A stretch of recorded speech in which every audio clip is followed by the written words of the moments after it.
Hello, everyone, and my name is Aksita Banerjee, and I'm the National Training Coordinator with the ACT Consortium. Welcome to May's webinar.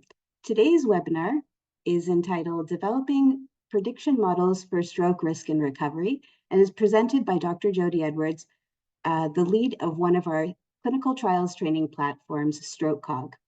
Today's talk will be approximately 45 minutes and will be followed by a 10-minute question and answer period. We encourage you to submit your questions in the Q&A box throughout the presentation, and we'll get to as many of them as we can. Please note that today's talk will be recorded. The Accelerated Clinical Trials Consortium was funded by CIHR's Clinical Trials Fund and was established to facilitate, optimize, and accelerate the conduct, implementation, and results translation from high-quality, high-impact randomized control trials to improve health in Canada and around the world. ACT's governance model is composed of 22 committees and working groups, and today's webinar is brought to you by ACT's Training Committee. The ACT Coordination Center is located at the Population Health Research Institute, PHRI, in Hamilton, Ontario, and therefore we wish to recognize and acknowledge that we are located on the traditional territories of the Mississauga and Haudenosaunee Nations and within the lands protected by the Dish with One Spoon Wampum Agreement. This agreement was created to bind the nations of the Haudenosaunee Confederacy to the Great Law of Peace. The dish represents the shared land, while One Spoon reinforces the idea of sharing in peace. We hope to bring a similar spirit of collaboration to the work being done by the Canada-wide members of the ACT Consortium. And with that, I'll turn it over to Dr. Shrikant Bandwala, one of the co-chairs of ACT's Training Committee, to introduce today's speaker. Well, thank you, and good afternoon, everybody. It's my great pleasure to speaker today, Dr. Jodi Edwards. She is the director of the Brain and Heart Nexus Research Program at the University of Ottawa Heart Institute, and associate professor at the School of Epidemiology and Public Health at the University of Ottawa. There at the Heart Institute, she directs the Population Outcomes Research Unit and the Data Science Center. Dr. Edwards' expertise is in cardiovascular epidemiology, and her research focuses on risk assessment and predictive modeling for the heart-brain interface, clinical prediction tools, and neuromodulation interventions for recovery. She receives funding from a variety of funding agencies that are listed here on the slide, and is one of the 10 named PIs on the Brain-Heart Interconnectome CFREF program. She is the lead PI on the StrokeCog CIHR-funded clinical trials training platform for ACT, and it's for innovative clinical trial training initiatives in stroke and cognition. She has received a large variety of awards, the Heart and Stroke Foundation National New Investigator in Women's Heart and Brain Health, the University of Ottawa Heart Institute Investigator of the Year, Faculty of Medicine Early Career Researcher of the Year, and Canadian Women's Heart, Brain, and Vascular Health Investigator Award.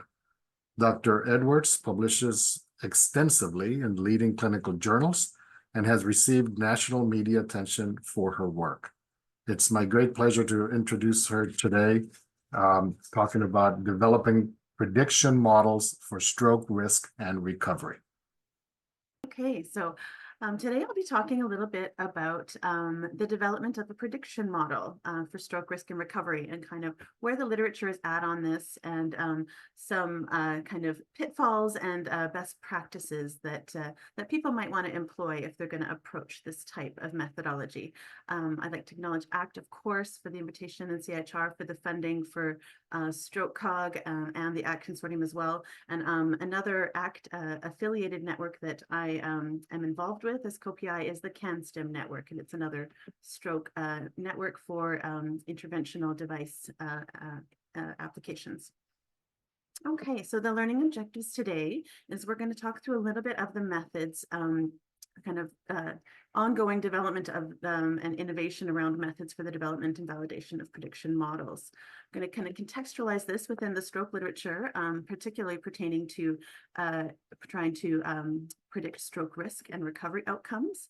And I would like to kind of finish with highlighting some pitfalls, if you will, around prediction research and some of the really nice new guidance that's being offered. And there's a lot ongoing in this area right now in terms of methodological development and guidance for prognostic research, particularly from the group out of Keele University in the UK, and they are kind of spearheading and leading the tripod guidelines and framework for this. So I'm going to really highlight some of their work.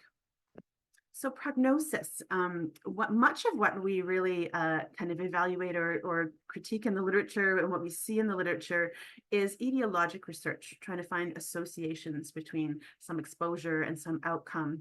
But unlike etiologic studies, prognostic studies really seek to predict the probability or risk at an individual level that an individual has for developing a particular outcome over a specified period of time. And they typically involve a number of different features or predictors that's based on the clinical or non-clinical profile of that individual. So many models have been developed for a number of different outcomes. The typical model, or the most frequent, I guess, is an outcome such as death. But it may also involve many other outcomes, such as someone's risk of something, their outcome, a recovery outcome based on some metric, their functional status, or their quality of life. So these models are not sort of limited to mortality, but can also be informative in a prognostic manner on other types of outcomes. So when we really get to this concept of risk is at the heart of what the difference is between etiologic and prognostic research. As I mentioned, much of what we read, you see estimates all the time, reporting an odds ratio.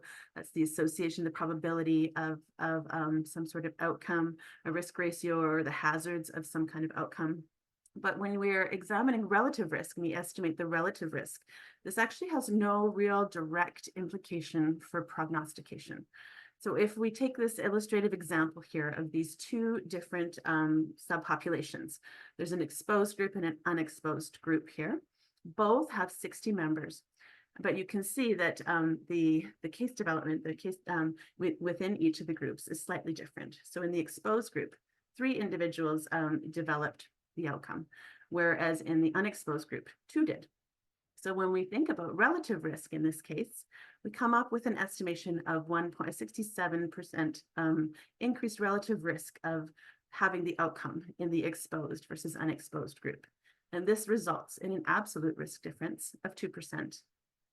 However, if we take the exact same kind of composition, 60 members exposed and unexposed, but we look, there's quite a more caseload in this example. We have 40 in the exposed group that have developed the outcome versus 24 in the unexposed group. The relative risk remains the same, but if we think about predicting the absolute risk, someone's individual absolute risk of becoming one of those kind of shaded characters, the absolute risk difference is exponentially higher. It's 24%. So this is really conceptually what's at the crux of distinguishing prognostic or prediction research from etiologic research. We are looking in this case to try and identify and estimate an individual's absolute risk of becoming a case, of having some sort of outcome. So to do this, what's often done is we develop a clinical risk score. And there's many kind of motivations or goals of developing a risk score.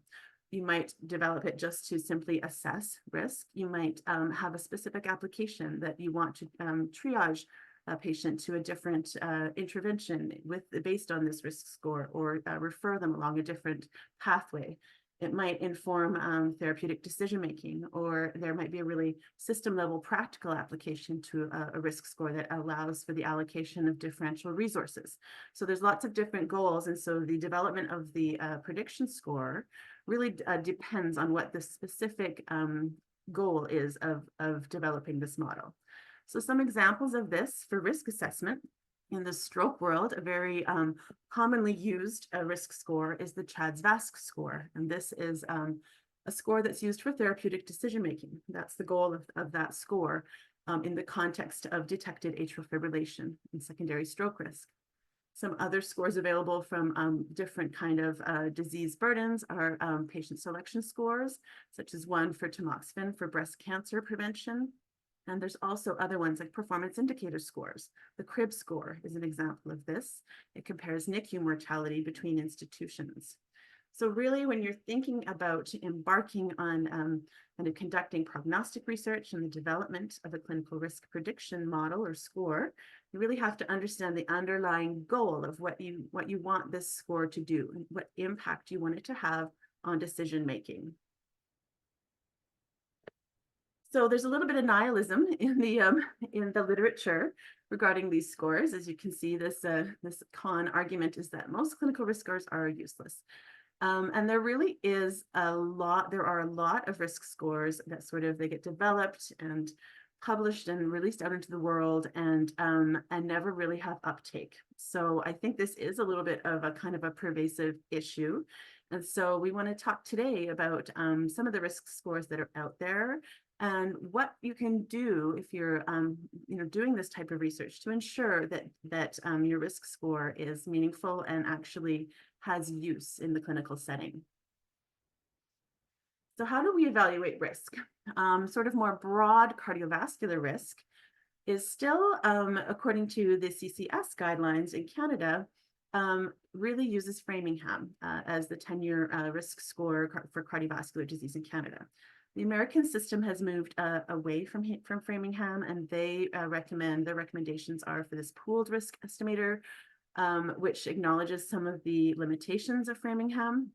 But it's very interesting that this is a very commonly used risk score, often in more the primary care setting, but there are some real limitations. So it's important to acknowledge that. But this, I would say, is probably the most commonly used one. We have colleagues just down the road at ICES in Toronto who published in 2020 an analysis of the calibration and discrimination comparing these two risk scores, which was a very interesting paper. I highly recommend everyone going and having a look at the CMAJ article. And it's just really important because it highlights some of the limitations of these risk scores. And so these are exactly some of the things that we're going to talk about a little later in the talk, about some of the pitfalls that can happen in the methods when you're developing some of these risk scores, and why it's really important to consider and have proper methodology around calibration and validation, just exactly for this reason, to avoid this type of kind of overestimation. So this paper, Dennis Coe led the article. They showed that they did an evaluation of the Framingham and the pooled cohort equations and showed that the predicted event rate that is predicted by the Framingham and that of the pooled cohort at 5 years overestimated observed event rates in a Canadian population by over 100% each, so 101 and 115% respectively. So this is a bit of confirmation. We always kind of knew that Framingham certainly is a highly selected cohort. It's a cohort that is from this specific area in Massachusetts a number of years ago, which would likely have a very specific sociodemographic makeup, and one that absolutely doesn't really mirror the diversity of the population today. So its use is, of course, kind of limited by that fact. And as you can see, the result of that is that there's an overestimation of the risk now. In terms of bringing it from cardiovascular more broadly into stroke risk, there's a number of different scores available as well. I would say that, to my knowledge, the most commonly used scores in the stroke prevention setting for risk assessment and therapeutics actually are the CHADS and the CHADS-VASc score. So this is part of the algorithm recommended in the ESC-AF guidelines, where you go through and assess risk of using the CHADS-VASc, and that has direct implications on the indication for oral anticoagulant therapy. So this one has real practical and is very commonly used and consistently used. I would say it's one of the more consistent risk scores that I know that there's been broad uptake and regular clinical use. My research group actually did a bit of work in this area. looking at how we can potentially kind of improve on or add different metrics or different markers to the CHA2DS2-VASc, and specifically those of atrial cardiopathy, so sort of early cardiac changes that occur prior to the onset of atrial fibrillation. And we showed that actually the inclusion of structural measures of atrial function and electrical measures does in fact improve 2 and 5 year cause-specific stroke prognostication. So there's ways in which we can kind of use existing risk scores as a baseline model and look at the addition of different types of biomarkers. Here they were sort of echo and Holter structural and electrical measures of cardiac function, and then we can improve prognostication. So, and this would be tailored, of course, to those patients that have that kind of profile. In the stroke recovery world, again, there's a number of different scores, as you can see here highlighted in the chart. And they are for sort of different outcomes. Some of them are for death, others are more geared for functional outcomes and recanalization, different types of outcomes at different time points. And so across the board, I think there's some commonalities in terms of predictors that have shown, to have, utility for prognostication, and mostly age, severity, and admission glucose levels. So those were sort of the ones that were consistent across scores. But again, the extent to which these models are really, there's kind of uptake and regular use, I think is quite variable. There's been a lot of work too to try and develop imaging predictors, both in the setting of intracerebral hemorrhage and also for kind of ischemic post-stroke outcomes. And probably the most commonly known algorithm here would be the PrEP algorithm. But really across this work, and particularly the PrEP algorithm as well, there's a lot of limitations to the methodology. And this kind of across the board from general cardiac risk and into the stroke literature as well, kind of falls into this this category of this paper. I think is really a good paper to kind of highlight some of the challenges in doing this work, in developing a clinical prediction model, and and not using the appropriate methodology. So the harm of commonly applied methods.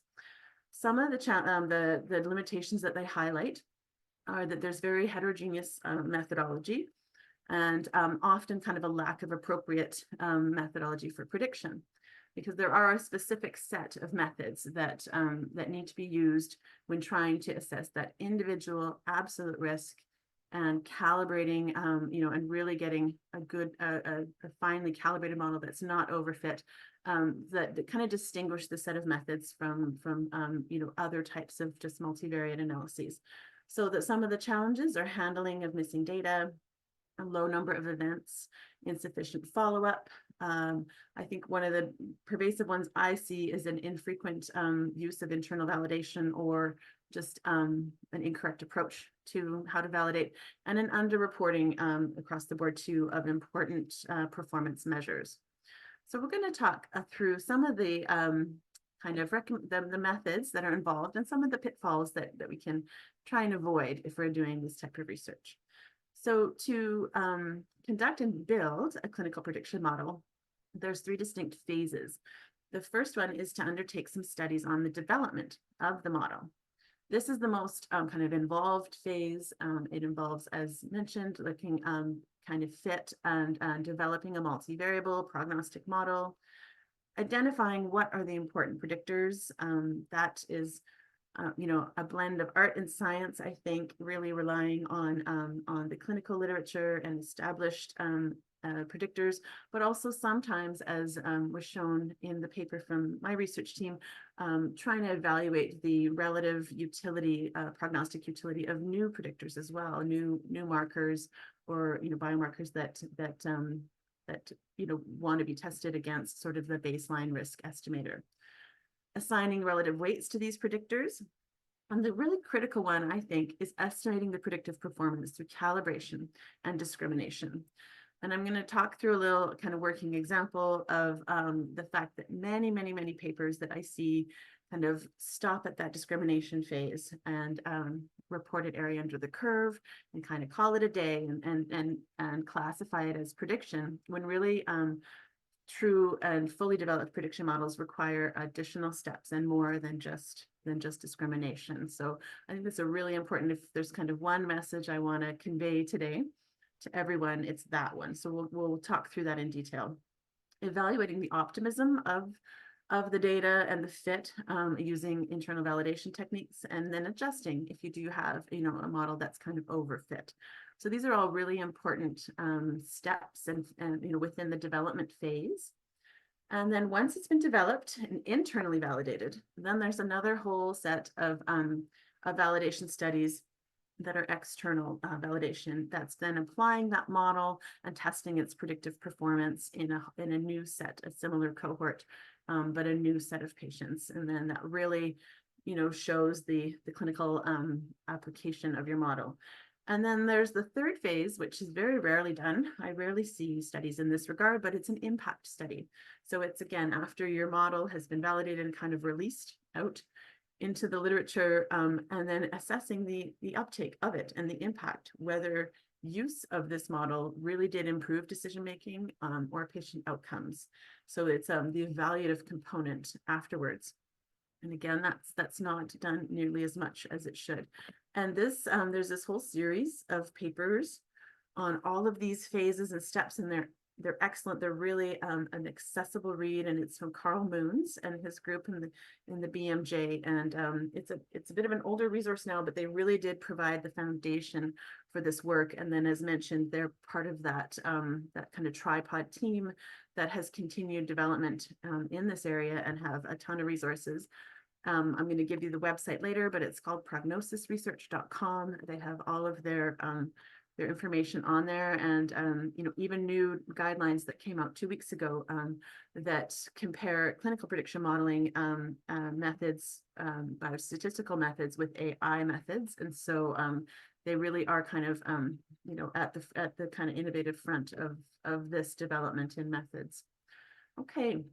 So some pitfalls, I think, that that people get into a little bit when trying to do this work. The first one is step away from stepwise. The second is keep it continuous. The third is splitting is for bananas. The fourth, my personal favorite, that key message I want to convey: discrimination is not prediction. And I also want to just touch on quickly and give you a resource around the 10-to-1 myth. And then I will orient you, as mentioned, towards the best practices that I think are really important to kind of integrate into your work if you're doing this type of research, and some guidelines that are available for you. So predictor selection, I mean, that's kind of the name of the game. That's where we have to start. You've identified your goal in terms of what you want to try and predict and what kind of use you want for this model. And now you have to kind of identify what are the most salient and really important clinically relevant predictors to include. So this is something that is there's no ready recipe for it, but I think going to the literature and identifying those that are already reported as prognostic is of course always a good starting point, and with kind of a close eye on the initial development and potential biases that you might inherit by using those predictors. We also want to have an eye towards those predictors that are highly correlated with others. And of course, that kind of intercorrelation may impact the fit.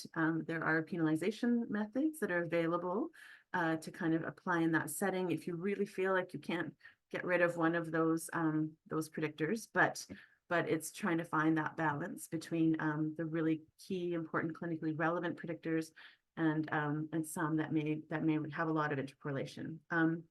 But I want to encourage, and what they encourage in the guidance, on that website and in the new reporting guidelines, are that really to kind of not employ a stepwise method, not to do a univariable analysis and then select predictors based on those that are significant, and then exclude those that aren't. So really a full model approach is all candidates are included in the model, I think is considered to be best practice. And in this way, we can really avoid overfitting and some of the biases that might happen by just excluding predictors based on kind of a first pass univariable analysis.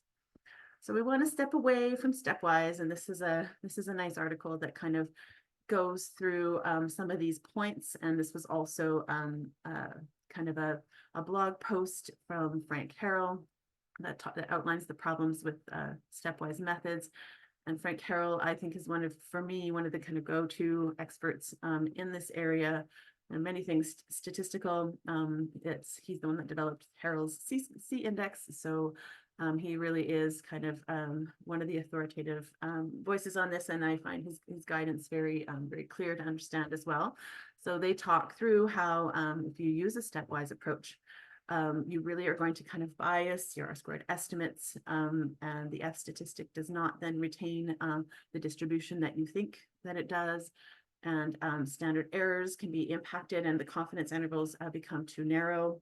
And this kind of biases everything away from the null. And then if you do have some of those variables that have that kind of collinearity or intercorrelation, then it really exacerbates those problems. So so this is kind of some of the issues that can happen when we employ this stepwise approach. So the guidance really is now to do a full model approach, a full specification, and using all of the variables at your disposal.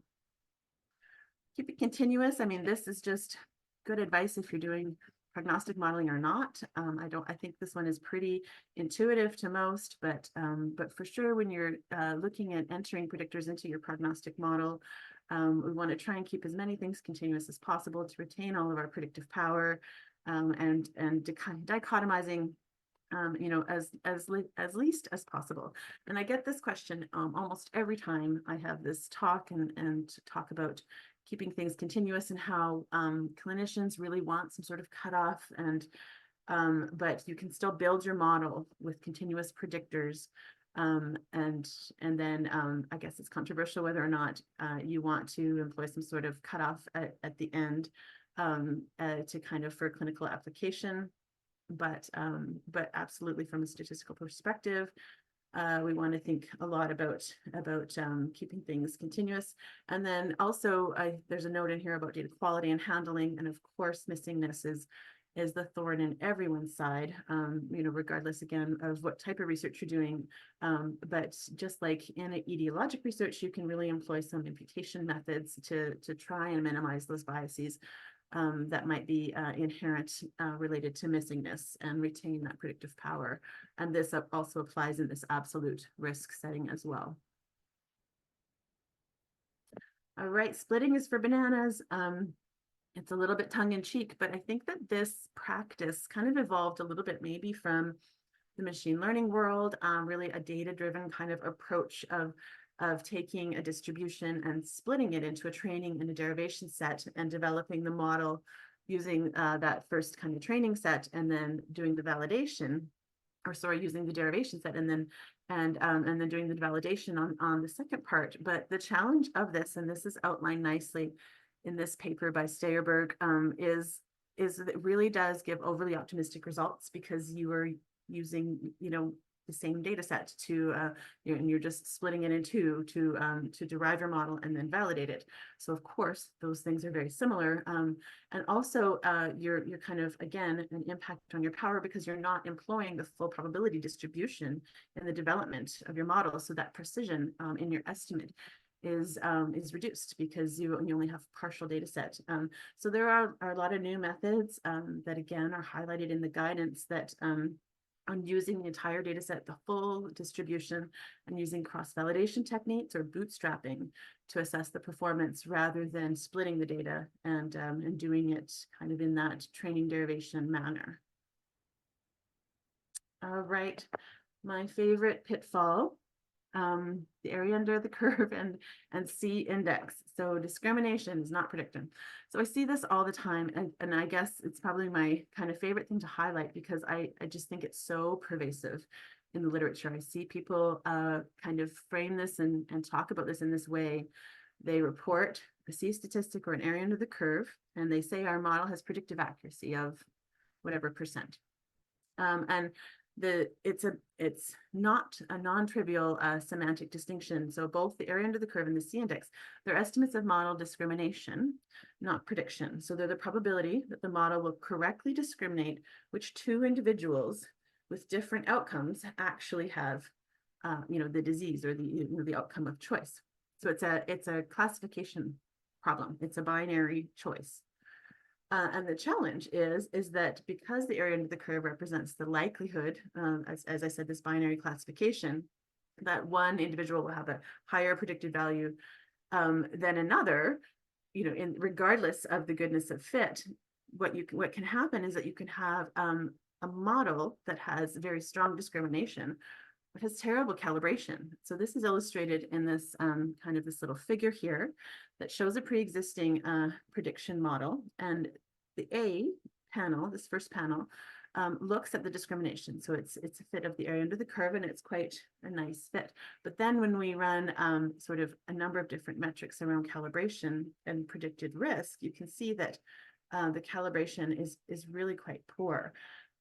So this is where it can kind of get, it's sneaky, and it can get people a little bit, it can catch you unaware, because the area under the curve is an important step. I think you absolutely should run these analyses and report the discrimination of your model, but then you need to then go further and also demonstrate sort of the predictive value, looking at other types of metrics of performance other than the area under the curve and the C-index. And Frank Harrell writes about this extensively as well. And he's the one who developed the C-index, and he talks about the fact that it was never developed to be the final step in prediction. It's a measure of discrimination, and an important one. But then we want to keep going and fully develop and report on the prediction model according to multiple metrics. And this is a nice, from this kind of getting us back to the stroke recovery literature, this is a nice paper that does just that. I'm just kind of highlighting a best practice example here. This was looking at individual prediction of functional recovery. And again, they reported multiple different, they give this nice predicted versus observed curve, which is what you would want to see in addition to potentially an area under the curve, a C-index, have this type of representation, and also maybe reporting things like the AIC and the BIC and other, like maybe a likelihood ratio. So other performance metrics that are available and outlined in the guidance that really show the calibration of the model, rather than just kind of the area under the curve fit. And it's important to show this calibration because we can have this issue of overfitting. So we can have, it can be dialed a bit too, under or overfit towards the data. This is, as mentioned, a little bit more prone to happen if you split your data, if you have some intercorrelation in your data amongst your predictors. So there's multiple kind of root causes for overfitting, but we absolutely can assess the degree of overfitting and then correct for it and get a more properly calibrated model if you use those metrics and not just the C-index. So overfitting is when the model is just really too closely specified to the data at hand, and it essentially is just leads to worse prediction overall, because it's more likely in kind of weakly predictive variables or ones that are a bit underpowered. And the key information criteria, AIC, or the Bayesian information criteria, are good measures of fit that include a penalty against this attempt to kind of penalize and reduce the susceptibility to overfitting. And this is related to the fact that there's this kind of 10-to-1 myth that people think that if they have 10 variables to one outcome, then that's kind of the rule of thumb and the sweet spot for variable selection. And I always tell my trainees, and we talk a lot about how rule of thumbs are almost never the way to go. I would always be sort of cautious or skeptical when if someone says, "Well, is this the rule of thumb? That's why we do it that way." So this is a nice paper by Martin van Smeden. He's in the Netherlands, again, part of this group that with Gary Collins and Doug Altman, who've done a ton of work in this area. And they show that there's really no rationale for this kind of 10-to-1, and that you're much better, in fact, to have potentially more variables, and if they're good predictors, and really avoid these challenges of if they're weakly predictive of getting overfitting. So we'll end off with highlighting. We've talked a lot through some of the pitfalls that can happen and result in kind of what we see now is kind of this plethora of risk scores that get developed and don't really seem to apply in the clinical setting. So there's multiple stages that we talked about. So first is understanding really what the goal is. So not just developing a model for the sake of developing a model, but you have to have a specific, is it meant to inform a treatment decision, or is it meant to inform a triage or a referral pathway? Like a clear operationalized goal for what you want your model and your risk score to do in terms of impacting decision will both allow you to properly develop the model and also increase the likelihood of uptake and use of the model. And then going through all those steps and really ensuring that you have the key clinically relevant predictors, that you keep them continuous, you don't apply, you use a full mute specified model without data splitting, you assess for overfitting. We don't necessarily need to adhere to things like the 10-to-1 rule. We need the models, or we need the predictors that are relevant. And then also really being comprehensive in terms of your performance metrics and assessing discrimination, but not stopping there, and continuing to look at some of the actual observed versus predicted rates, and fully reporting all of those metrics. And then you have a nice internally calibrated model that then you're ready to take out and externally validate in a separate cohort. And then, of course, the ever important impact assessment. So once it's developed, if you've done all those steps and really increased your likelihood of use, then you really should try and assess the impact of it and say, when clinicians did employ this, then, referral rates were more precise or increased, or there was, more precision in therapeutic decision-making. So I think those are really important to report as well, so that we understand which models are really being used and impacting decision-making. And this is all laid out in the, as I mentioned, in prognosisresearch.com. And there's the checklists for the development and the reporting. And as I mentioned, there was a just newly released new set. I should have put it on the slide, but they have a newly released new set of ones for AI models as well. So I think there's lots of good resources there.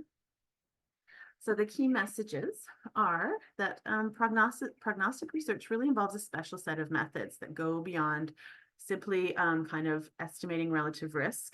We want to be able to hone in on individual absolute risk, to have sort of an impact and to have meaning towards prognostication. Key patient and clinical predictors have been identified. This is both for the stroke risk setting, the use of the CHADS-VASC, for example, and also in the stroke recovery literature, some age and severity and glucose, and then there's some promise for imaging predictors.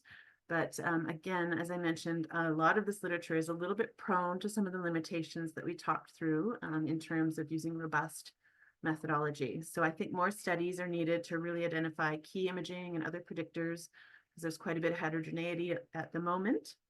But the good news is that there are established guidelines for people to follow to really help and kind of avoid some of those pitfalls that we talked through. So good prediction research and modeling involves clinically informed development, good calibration and validation outside of your model, and then you will hopefully have something that's really ready for uptake and use in the clinical setting. So thank you very much for your time. I hope that was clear for everyone and inspires you to go and conduct some really good modeling. So I'd very much welcome some questions now, if there are any. Well, thank you, Jodi, for a very excellent talk and very stimulating talk. They're actually, I'm looking right now, I don't see any questions in the Q&A box, but I'll open it up for questions. If you have a question, please, you can either put it in the, I think the only choice is to put it in the Q&A box that you have at the bottom. But while we're waiting for questions, I've got a question that I would like to pose to you. So you're talking about getting, prediction models and have focused, I think, on developing risk scores that are based on sort of a linear model, so to speak, right? So that you will be able to say, if you have this value of this factor multiplied by this, added to this, you get some sort of score. Yeah. And I'd like your comment on what is your opinion on building scores that are using methods that are not based on linear models. So for example, in a decision tree classification and regression tree approach, CART, or doing something with a machine learning algorithm, like a neural network, you may get good predictions or excellent predictions, I don't know. What's your opinion on using these sort of non-linear types of machine-driven, computer-intensive risk scores? Sure. Thank you. Thank you for that. I think it's a really important question. And some of the risk scores I talked about, some of them are linear, but some of them, even apart from using sort of machine learning methodologies, some of them can use, a time to event type distribution or other like a Weibull distribution. Often in sort of biomedical settings, the distributions that we're working with they're not really linear, or, the event, doesn't, happen in a linear manner. You can use things like cubic splines or something to approximate that.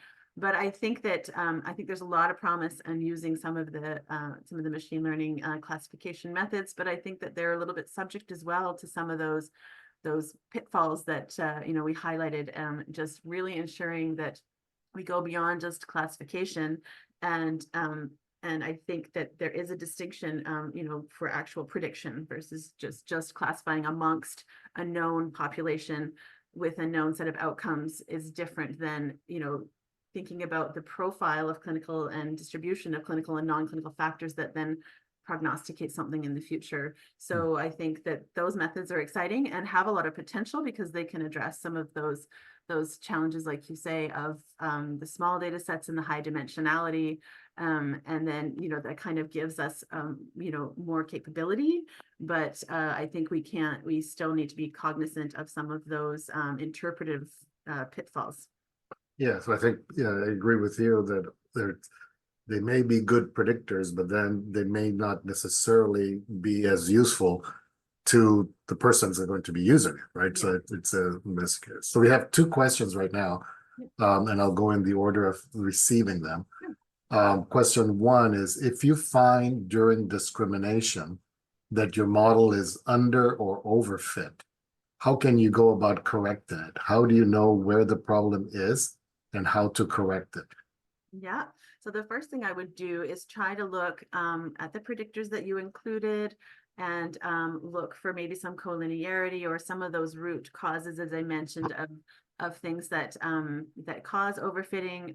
Maybe looking at the power of your model. If there's a small number of event sizes, the data can be kind of too specified and cause that. There are penalization approaches. If you're using, for example, logistic regression to fit your model, like your clinical prediction score, you can use like lasso or other types of penalization approaches. So it depends exactly what type of model you're running as to what kind of strategies you can use to mitigate that overfitting and kind of correct for it. Or if you need to really kind of just move right away, if there's it's too overfit and you can't get the calibration, then you have to kind of rethink what predictors are being included and kind of go back to the drawing board, or maybe even move into some Bayesian approaches. Okay. So thank you. The next question starts off with, thanks for the presentation. Sometimes we simply have a lot of variables that are candidates and that are more specific than classical factors such as cardiovascular factors in specific outcomes. For example, motor or language outcomes after stroke. But to put them all in a full model can create a high variance explained, but then we do not see which factors are more important, like no factor more significant than other. And I have always understood stepwise regression is a solution here, but the caveats are clear. What would be the best way to decide which factors are the best predictors? Yeah, this is the one of those things that's very challenging. And as I mentioned, it's a bit controversial in the literature. I would interpret kind of the best practices these days as really moving away from the stepwise and encouraging that fully specified model. Even if there's a lot of predictors, you do need bigger data sets for this. So this is the trade-offs that we have to always do, more predictors and a higher event rate. Again, I would try and maybe look towards some of the variables that may have some overlap and collinearity. You could try and optimize your variable selection in that manner, but they do recommend too just doing a fully specified approach. One thing that you might want to look at, and I think is really important in the stroke recovery literature, is whether or not there's a specific moderating variable where you might want to stratify, and there might be a subset of predictors that are really more relevant, for example, by sex. And so you could develop separate along two different stratum, separate models and include different predictors that are more relevant to females versus males. And then that would kind of give you more precision and flexibility in the use of your predictors if you have a very large set that you feel are really relevant, and it's still avoiding that stepwise approach. So maybe if I can follow up on that question. Well, no, here, the person that submitted it first had a question after your comment. Do you have any recommendations to read about Bayesian models, maybe more useful when we have smaller samples? Yeah, to avoid the high dimensionality. Great thought. And I should have included some Bayesian methods too. I think there are some on the prognosisresearch.com, but if not, I can certainly circulate if someone wants. I don't know who the person is, but if they want to contact me, I think there is a lot of kind of exciting development, and they're a little bit underutilized, the Bayesian approaches, but I think it's certainly a nice option to consider. Yeah. So maybe if I could follow up, I mean, when you're talking about the best practices of building prognostic models, you're touching basically on best practices and model building in general, whether it's being used for prognosis or not. Yeah. Talking about doing either some sort of regression technique, whether it's your outcome is a score that's continuous, so you're talking about multiple linear regression, or you're talking about prognosis of yes, you have this or no, or diagnosis. And so therefore it's a logistic regression. And so the question more is, the tripod is trying to get a transparency in reporting the model building approach. But we usually don't have transparency on this. Most people will sort of play around for days, weeks, months until they get a model that fits their hypothesis and their agenda. Yeah. And that's the model they report. So any comments on like how widespread is tripod? Do people adhere to this? Is it transparency in model building is something that I don't think is out there. I think transparency is a challenge, across the board, and there's no exception for model building. But I agree, we're particularly potentially, subject to a real lack of transparency. And I think there's a little bit of a movement now with this group to push for pre-registration of your kind of model specifications and your modeling approach. And then, going so that it ensures more transparency. And then if your model doesn't work, reporting that. But it's like every other challenge, trying to get published a null or a poorly fit model is not, it's not going to happen. So I think there's also kind of efforts underway to develop a bit of a repository for posting the code around this, or models that didn't work, so that people can go to that and understand what didn't work, and then they can refine the models and have more transparency. And I support all of those efforts. I think it's only going to improve our ability to have well calibrated models. So yeah, so there's this new thing that I have heard about called the sort of specification analysis, where you take what they do, if I'm correct, is they take the variables that you have and they construct all possible ways of tweaking the data Mhm. and the variables and building the model and see now, do you get the same result no matter how you do it? And then where does your chosen way fall? Does it actually In the, you're choosing it so that you bias it towards getting mhm. a positive association between this and the outcome, or you're biasing it towards not getting it, or do you get something in between? I don't know if you have heard Yeah. about this specification. Yeah, it's comparable or similar in my mind to sort of like doing a quantitative bias analysis, and it just kind of gives you the dial on the continuum of where your estimation falls, you know. And I think it's really, and or like e-values, those types of reporting, those types of things. I think it's so important we begin to include more of this, and then because I think, you know, we want to avoid where we try and get something that only fits, like you said, our hypothesis, and then it becomes absolutely useless when you go outside that setting. And then this is why there's no uptake of these models. So I think encourage all of those practices. And then I think, you know, moving towards the more open science frameworks and how people are now posting all of their code on GitHub and things like that, all of this will really foster transparency. Okay. Any other question? I don't see any other questions, comments. I think we can end early.